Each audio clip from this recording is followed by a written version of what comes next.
It is British to be diverse. Meet the new Brits.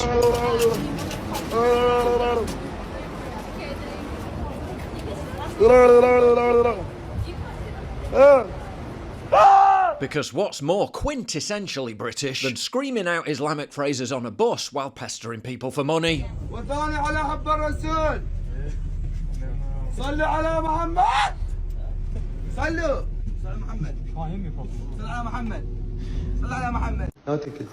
Where did you travel from? From Iraq. From Iraq? Police ended up paying a visit to his taxpayer-funded migrant HMO, with the new Brit treating the situation with the utmost seriousness. Hi. How are you? Yes, come this please. Thank you. Hello, biyom, hello. Say that again, sorry. Yes, come. Hello, biyom. Good. How are you? This one. Whose bedroom Yes, is come this? check. Oh, this one. Whose bedroom is Yes. this? Is this your bedroom? Yes, or this one room.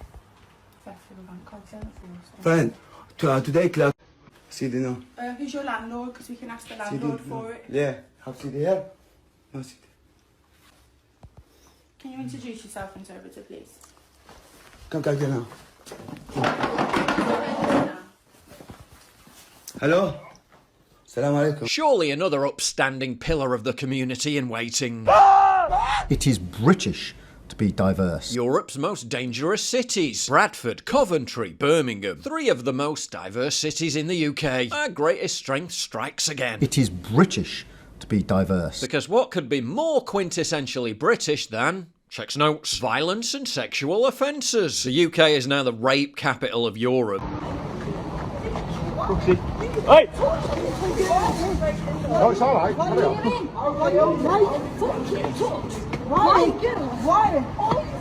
New year, same old shite. Slapped a young girl last night, it is. Oh, this is the one? Yeah, this is the one, yeah. And he's just out. In Scotland, police are giving speeches heralding the arrival of the new Scots. Our refugees, our asylum seekers, our new Scots are very much part of our communities. And they're going to recruit them to police us. And I want to see them become part of Police Scotland too.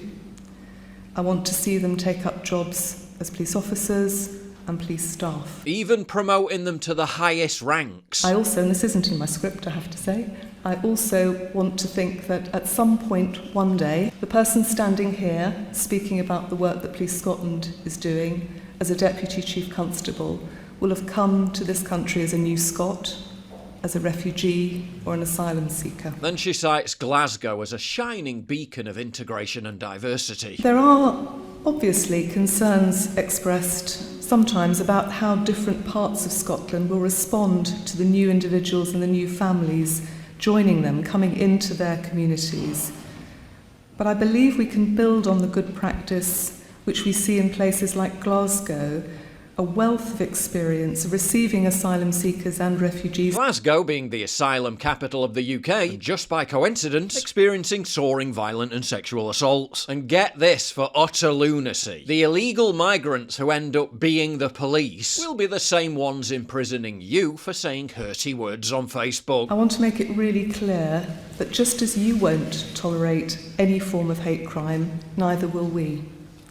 Where people are targeted because of their gender identity, their sexual orientation, disability, or because of their race or religion, we will do something about that. And in some cases, native Brits protesting against migrant crimes in their own neighbourhoods literally get longer prison sentences than the actual nonsense they're protesting against. And an Ethiopian illegal migrant paedophile has received less time in prison than 3 men who were arrested for violently protesting because of the actions of that same illegal migrant.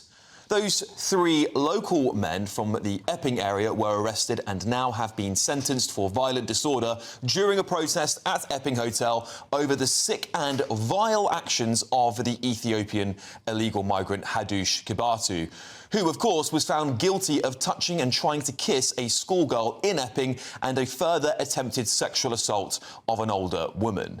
Kibatu was sentenced to just 1 year in prison. Meanwhile, over in the States, leftists continue to welcome migrants with open arms, just so long as they stay far away from wherever they live. Trump is banning immigration from Somalia. What are your thoughts about that? I think it's terrible. Why? I just think that there's a lot of bad things going on in Somalia, and we should be taking people in war-torn countries in. We should be taking them in. We're trying to get people today to sign up to take in a Somali migrant. Would you be able to do that? I don't know. I'm not sure if I could or not. I don't live in New York. Well, that's okay. Where do you live? Massachusetts. We could send them to Massachusetts if that's all right. Could we get your name, email address, and then how many you'd be able to take in? I couldn't do that. President Trump says he's stopping immigration from Somalia. What are your thoughts about that? We need immigration as a country. You think America should accept in third world immigrants? He shouldn't stop it? We always have. We should.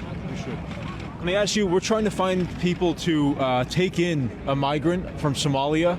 Would you be able to give us just your email and how many you would like to take? I wouldn't be available to do that at this time. You wouldn't be available? No.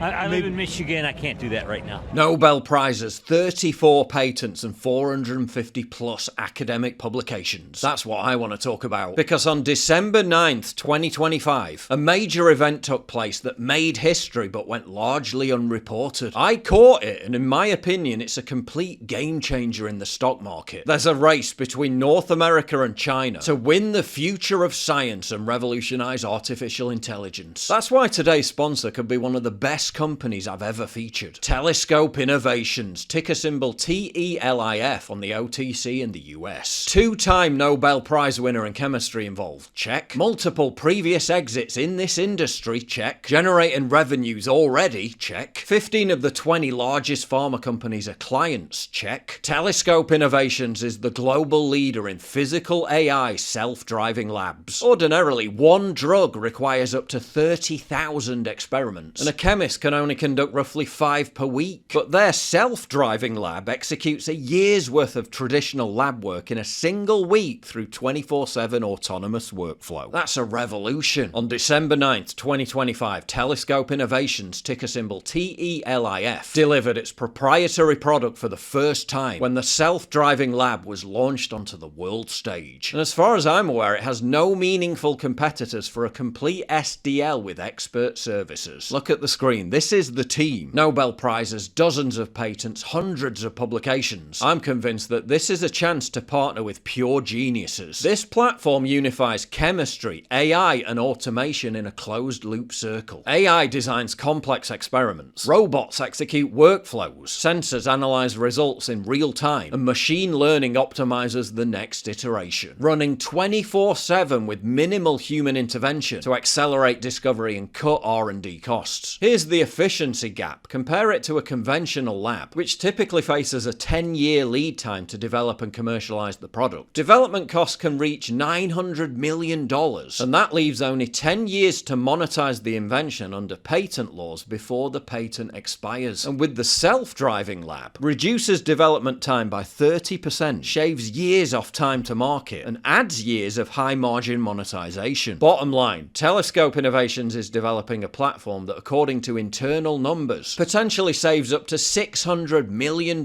in costs per drug. That's unreal. What company wouldn't want this product? I mean, it's night and day. Telescope Innovations is already revenue generating, proving market demand. Their commercialized product, Direct Inject LC, is used by 15 of the biggest 20 pharma companies for real-time data on chemical reactions. They've also entered the lithium sector with proprietary processors Recraft and Dual Pure. They've worked for 3M, Evonik, Hatch, Cellmine, and are engaged with Standard Lithium. The biggest names in industry trust Telescope's expertise. So do your own due diligence on Telescope Innovations, ticker symbol TELIF. Billionaire US superstar due to build new home in the Cotswolds. Who is it? Beyonce and Jay-Z. One of the residents of the village who recently moved from LA to the Cotswolds, 96% white, welcomed the celebrity couple, asserting, "I do think this area lacks diversity, so I'm all for it." Because apparently diversity doesn't mean 8 random lads from Afghanistan and Iraq moving into the HMO next door.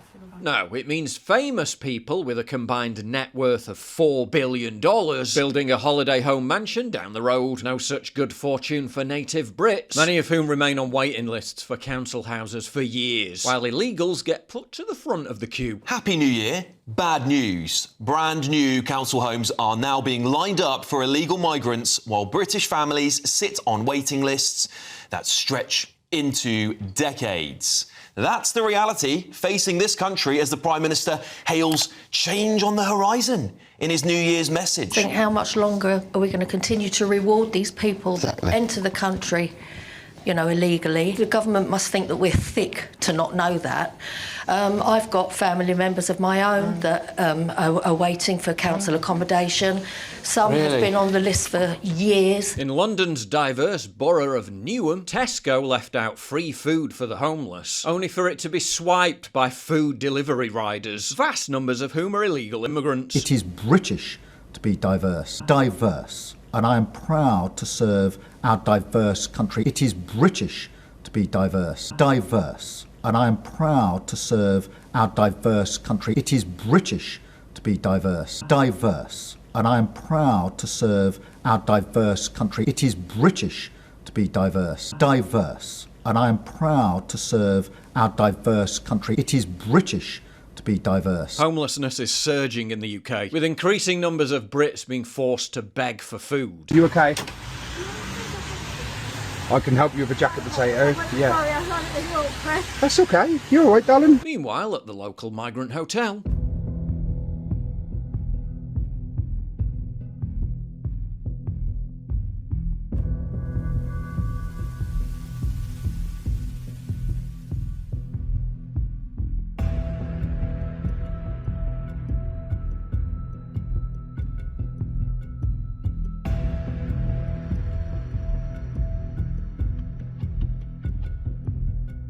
they really never go hungry.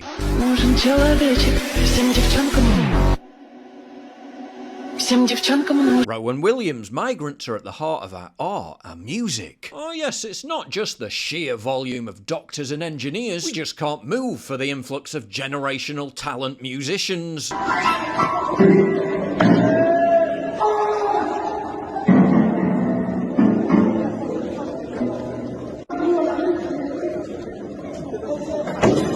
They're also contributing greatly to the cherished British characteristic of politeness and good manners. Coming out up there. Spice up. Yeah, you're riding on the pavement on a mountain bike. You're not supposed to do that. You have to look. Because you're riding on the pavement on a mountain bike. I'm on foot. Something you should go. Okay, you should take the bike off. Don't tell me to move out of the way. You what? F off. What is somebody F off for? You've rode into me. What do you mean move? Piss off. Think you are? You're riding on the pavement. You're riding on the pavement, yeah? And then you're coming behind me and you're telling me to move. I'm walking on the pavement. You shouldn't be riding. Come off the bike and push it onto the pavement, innit? Huh? As well as Britain's much revered public cleanliness. The streets of Harrow and Wembley are turning red. Here is why. It is due to chewing tobacco called pan, which has been spat all across the street, leaving a red stain. Let me show you how bad it is in side road of Wembley. 1, 2, 3, 4, 5, 6, 7. But isn't it all worth it? I mean, what would England be without diversity? You don't think British culture exists? No. What, fish and chips? What's the culture? Educate me. So they don't have a culture, they don't have traditions, they don't have nothing. Without the diversity, what would be the culture? England gave the world the English language, the Industrial Revolution, jet engines, parliamentary democracy, common law, the internet, Shakespeare, the Beatles, cricket, football, rugby, and it all pales in comparison to the bountiful benefits of diversity, which amounts to seasoning. Prior to Windrush, there must have been a culture within England, or... What was it? Riding around in horses? Beating your wife? Yeah. What was the culture before? Like, what was actually the culture before the Windrush? Yeah. There wasn't one. They were the most basic people on the face of the planet. You think so? 100. Listen, these people don't know about seasoning until after the Windrush, so I'm certain. And while Keir Starmer's government continues to roll out the red carpet for countless random illegals to arrive every single day, many of whom literally throw their passports in the sea before arriving, they want to digitally ID and track our newborn children from birth. Breaking news, the UK could now confiscate your child. This is shocking. In fact, it's chilling. It's all to do with the digital ID. I said you should resist the digital ID. This is communism at best. And the UK have just announced, and I shall quote, the UK announces plans to require all newborn babies to be issued with a digital ID. But it gets worse. Parents who refuse, i.e. your freedom, could face jail time and even confiscation of their child by the state. But don't worry, because the government is finally cracking down on the scourge of illegal immigration and all the consequences that come with it by seizing a few of their phones. And they wonder why people are teetering on the verge of violent disorder. This generally surprised me. Here are 7 things that people were asked they thought were likely to happen. What do you think is the most likely thing? Riots. Yeah, I think riots. Well, it's very interesting. Let's show. Public agreed with you. Riots and cyber attacks. That's quite gloomy. From sitting where I'm sitting 5,000 miles away most of the time, the country looks like a tinderbox, and I think you are one migrant assault rape incident away from a town going up in flames. If you value what I do and you want to help support me, please visit pauljosephwatson.locals.com and either pledge a one-time donation or subscribe to join my community, get early access videos and message me directly. And exclusive live streams coming soon too. Promise. Check out the Locals link down in the description. And don't forget to take a look at the brand new website modernity.news. That's where you'll find all my content, including exclusive articles. That's modernity.news.